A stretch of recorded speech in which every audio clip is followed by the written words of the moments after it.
In today's video, I'm going to teach you how to improve Kdenlive performance on low-end hardware. Let's dive right in, and I'll guide you through a few essential steps to help your editing process run a bit more smoothly. To start, open your Kdenlive project and try to keep your timeline as clean and straightforward as possible. This means removing any unused clips or tracks. By decluttering your timeline, you save memory and reduce the overall lag you might experience during editing.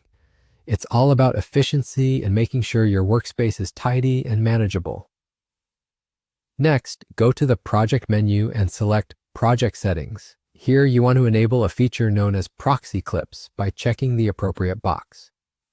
Proxy clips create lighter, more manageable versions of your high-resolution footage. This enables smoother playback and faster editing since your computer no longer struggles to juggle heavy files every time you hit play. Once you've got that in place, head over to the Settings menu and choose Configure Kdenlive.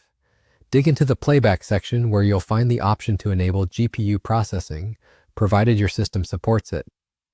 By doing this, you shift some of the processing load from your CPU to the GPU, which can notably improve performance, especially on weaker machines. If you still notice lagging or performance issues, consider simplifying your timeline even further. Try to avoid using heavy real-time effects, transitions, or stacking multiple video layers during the initial stages of your editing. These can be very resource-intensive and may slow down your system. Remember, you can always go big on effects and transitions once you're at the final stages of your project. Additionally, think about the video formats you are using.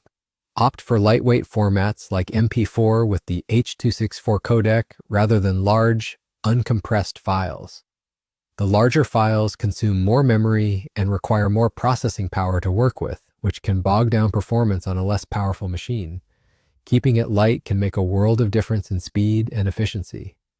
Finally, ensure you are running the latest version of Kdenlive.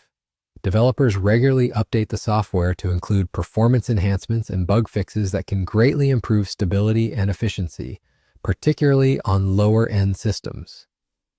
Regular updates are a simple but effective way to ensure you're getting the best performance possible from your software. And that's it. Now you know how to improve Kdenlive performance on low-end hardware. If you found this video helpful, don't forget to like, share, and subscribe for more editing tips. Thanks for watching, and I'll see you in the next one.